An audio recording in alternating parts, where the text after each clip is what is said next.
Hi, and welcome back to 7 Skills for the Future podcast. I'm Emma Sue Prince, and I'm joined by my producer, James. Hi, Emma Sue. Hi, everyone. Welcome to the show. So this podcast is all about putting you into the driving seat of your life.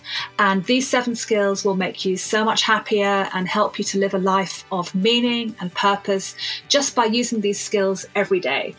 So far in the series, we've talked about using improv in your life, and we've talked about the importance and the impact of having a great morning routine. We've also talked about critically rethinking your social media skills, and we've had a great interview with Thomas Koch, who's the managing director of the Corinthia London. Remember too that if you want more, just buy the book. 7 Skills for the Future is out now in all major bookstores and on Amazon and other online retailers.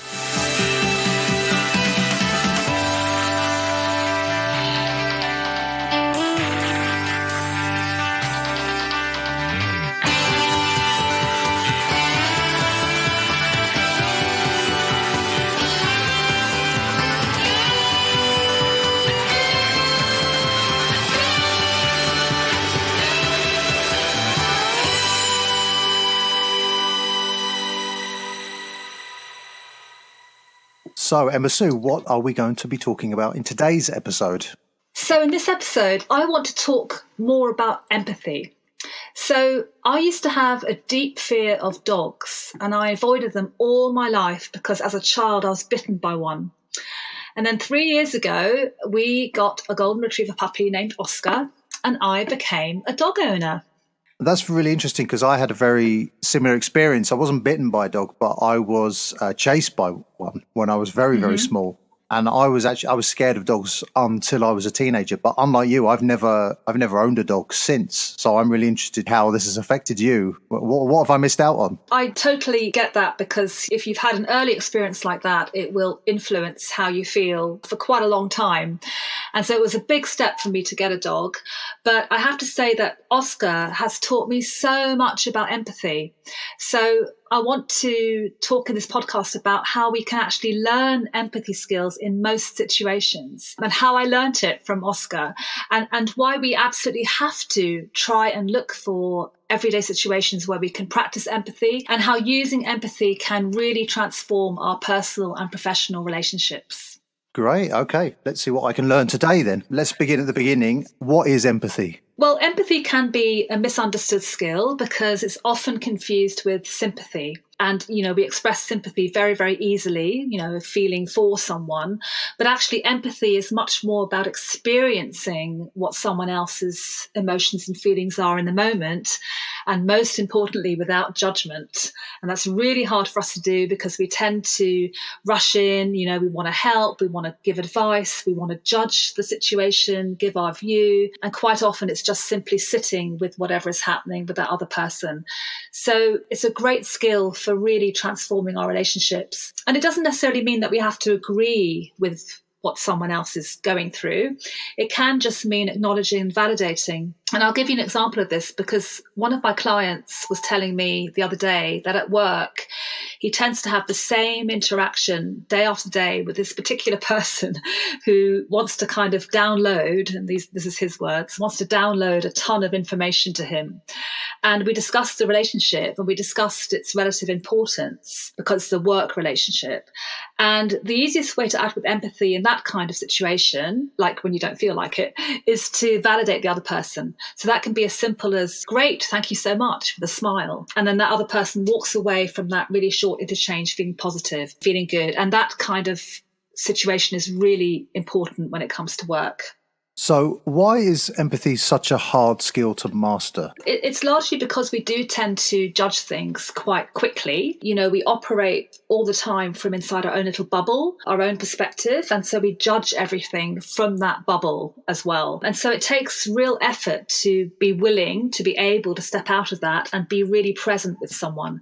So really, truly listening and being okay with what somebody is saying or doing is hard work. And I think we find it harder and harder now to really be present in a lot of situations that we're in. So let's talk about Oscar and what he has taught you about empathy.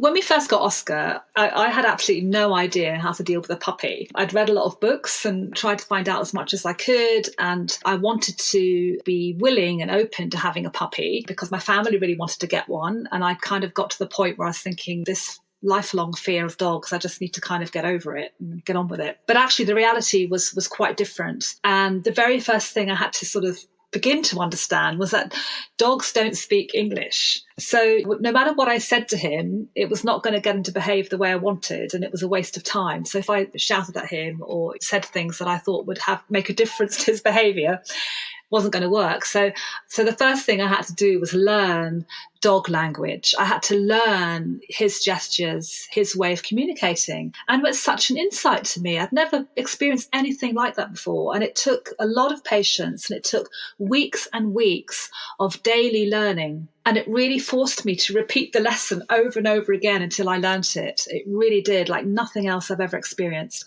And I used to find it really hard to feel anything but anger or frustration when Oscar jumped up on counters and snatched food, or jumped up at me because I'd been bitten. I just had this fear that kept coming up every time the puppy, it's just a little puppy, but when he would jump up on me, it kind of, reactivated that fear from long, long ago. So my responses were quite extreme. They were responses of anger, frustration. I really hated it when he jumped up on me. And what I learned was that no matter how many times I got it wrong, because I got it wrong all the time, and I would shout at him and I would just, try to force my way of communicating onto him. And no matter how many times I got it wrong, he showed me unconditional love, just consistently and all the time. So that was one big lesson, I think, for me in terms of empathy. And the other was that, dogs completely live in the present. If they're out on a walk, they're out on a walk. They are 100% on that walk, sniffing, experiencing, enjoying. And because I know that being present is a key feature of empathy, Oscar taught me a lot about just being in the moment, being present, and being with what is, because that's how dogs live. Your experience with Oscar shows us that it's possible to learn empathy then. Absolutely, it is. And my personal belief is that we actually must look for situations where we can do that, when we can learn empathy.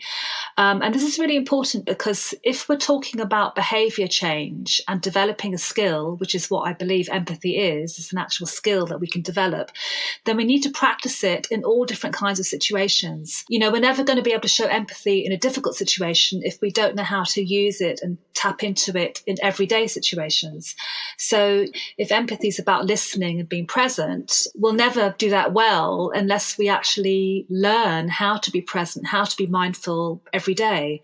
It's about sort of training your brain to do that. And it's easier said than done, obviously. So lots of the time in conversations or work meetings, it would really benefit us to pay attention, and we don't. So yeah, it's important to practice it. So in what kind of situations in life can we learn and practice empathy? Well, I think a lot of it, James, is about practicing it consciously. So like any of the 7 skills, we need to do it regularly and often. So if you imagine a footballer, for example, they spend millions of hours learning how to manipulate a ball with all different parts of their foot, and they do it over and over again. And because they do this in that way, when the stakes are high, like in a match, they're able to look up and be present and, make that winning move. So it's exactly the same with behaviors. So everyday situations present lots of opportunities. So simple interactions, whether it's interacting with family and friends or buying a train ticket where you're actually buying it in person. But those sort of everyday situations will always give you an opportunity to be present, to connect with that person in that moment. And, if we can do that in small ways, we simply experience a richer connection, and it can make a big difference. But let me talk about a couple of sort of quite specific examples which can kind of emphasize learning empathy or practicing empathy.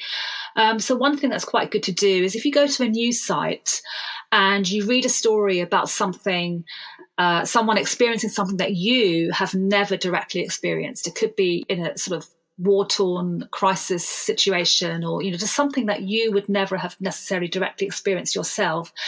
and take a moment to imagine yourself experiencing it. So this sounds quite simple, but it actually is quite difficult to truly imagine yourself in that person's shoes. So that's about thinking hard about their particular circumstance. How would that affect your everyday life?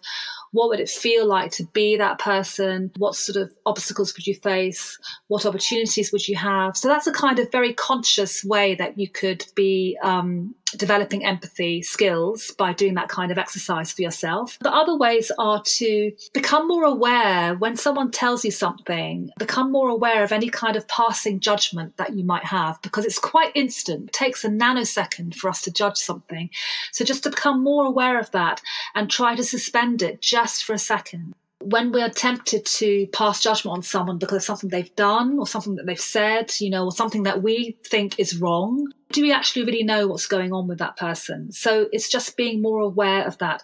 And so a lot of that is simply putting aside your own judgments and thoughts for that moment. And quite often when you do this, you actually do find that your perception of that person or that situation was probably flawed. There was probably some piece of information you didn't have or something that you didn't know, and you suddenly think, gosh, so that was what was really going on with them. It's just heightening that awareness as often as we possibly can.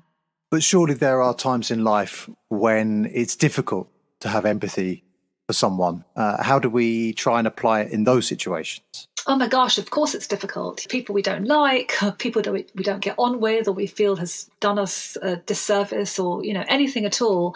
There'll be lots of times when it's really, really hard to have empathy. That's where, things like practicing mindfulness on a regular basis is really helpful, because it just helps you to be a bit calmer and a bit less reactive, just to have that small moment before you react, before you kind of go in with your judgment. So that's one thing anyway that we should always be doing. But the other is to kind of try to get a bit more curious about the other person. So, if you feel yourself making a judgment or having an automatic thought towards that person, which is not positive, then try asking a question. Try to get more information about the situation as much as you possibly can, because there will always be a bigger story around whatever it is. So sometimes what can happen is if we don't like someone, we will tend to just really quickly have all sorts of other thoughts about them, which have nothing to do with reality at all. It's just kind of fabricated. So it's trying to understand their lives, where they might be coming from, what might have been happening for them that day, and to kind of cultivate this attitude that everyone is actually doing the best they can with what they have. And it's the same for us. So I'm doing the best I can with what I have. You're doing the best you can with what you have. And to try and cultivate that sort of almost like a humility in a way. Who are we to pass judgment on every single person that we encounter? So cultivating that, I think, is helpful. Okay, thanks, Emma Sue. Let's take a break. I'm going to have a think about getting a dog, and we'll be right back.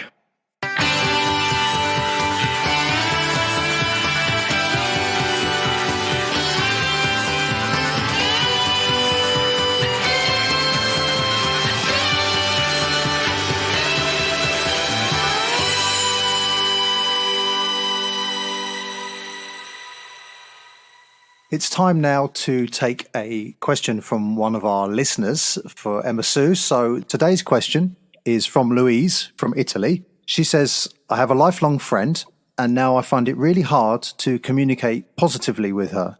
She's got lots of problems and thinks I'm really lucky and have an easy life. We argue a lot. I'd like to help rather than cause her stress. Emma Sue, what do you think? Oh, well, Louise, that's really hard, because when we have a friend for such a long, long time, you have so much shared history and shared experiences, and life may have treated you in different ways and you have gone perhaps down different paths. So it's really hard, and friendships do change over time. So I think the first thing I would say is for you to ask yourself, how important is this friendship to you? It sounds like it is important. So therefore, it's within your power, within your realm to actually do something about this. and to try and find positive experiences that you can create with her in the here and now. So it's about suspending that judgment, perhaps just going out for a tea or a coffee with her, maybe treating her, maybe if she's going through a bad time, that's quite a lovely gesture. So try to get back in touch with what connects you and create some positive experiences. And then when you do get together, let her talk about what is happening in her life. And then you've got that difficult thing to do, which is that suspending judgment, because obviously you know her really well. So your judgment's going to be perhaps even more automatic and even faster. So to try and do as much as you can to generate some positive energy into the relationship and make sure that any encounter you have with her is positive. So don't get drawn into arguments. Just look for ways that you can affirm her, ways that you can acknowledge some of the things that she's going through, and find that connection again. Okay, thanks, Imosu. And Louise, I hope you find that useful. I think that brings us to the end of today's episode. Yes, thank you so much for listening, and I look forward to seeing you next time.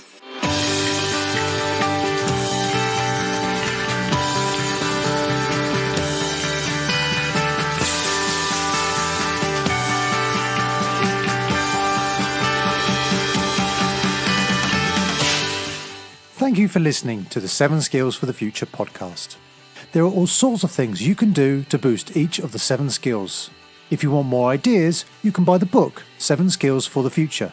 You can also go online to our website, Unimentor, and join as a member, and you'll be able to access more resources, ideas, and free downloads. If you have a question you want to ask on these podcasts, get in touch through Instagram at 7 Skills for the Future, or on Twitter and Facebook at Unimentor. And don't forget to subscribe to this podcast on Spotify, Apple Podcasts, or your podcast player of choice.